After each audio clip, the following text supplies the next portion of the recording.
Hello and welcome to week 14 in biopsychology. Admittedly, a little bit under the weather. I missed some school last week, but carrying on, the weather's getting great.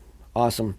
Okay, this week we're going to be looking at chapter 14 in the biopsychology perspective of cognitive functioning. This is memory, language, those kinds of mental processes, cognitive processes, probably the richest area of research going on, not only in biopsychology, but in not like neurology and brain science and brain imaging, but also in the other areas of cognition, such as learning, processing speeds, learning styles, those kinds of things. The research that's going into that very, very rich area within the field of psychology. You have a discussion and a quiz.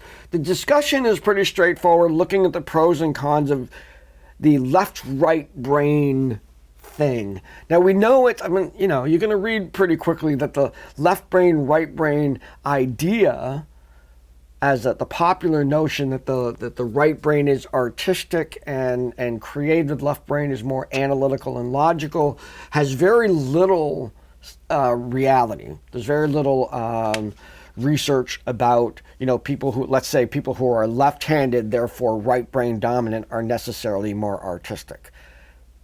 There's not a lot of research on that. However, the left-right brains do process information differently. So the discussion is to look stuff up, see what the ideas are out there on the web, see how they compare to what you're learning in this class. And then the quiz is really sort of a basic, looking at Broca's area, Wernicke's area, two areas of the temporal lobe that are very important in terms of not only learning and acquiring language, but processing language and understanding the relationship between language and the physical world.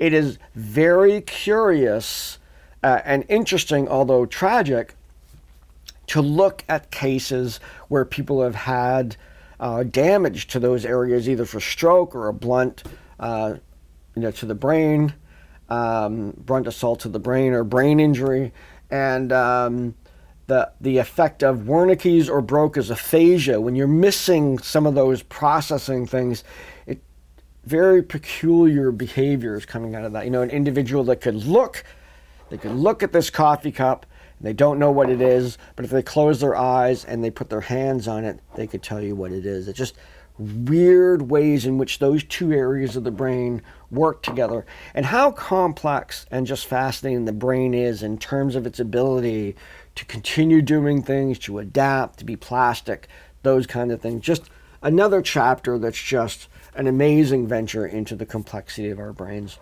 So enjoy this, enjoy the reading and the talking about this, because you're using these parts of your brain, your cognitive parts of your brain, through the whole process.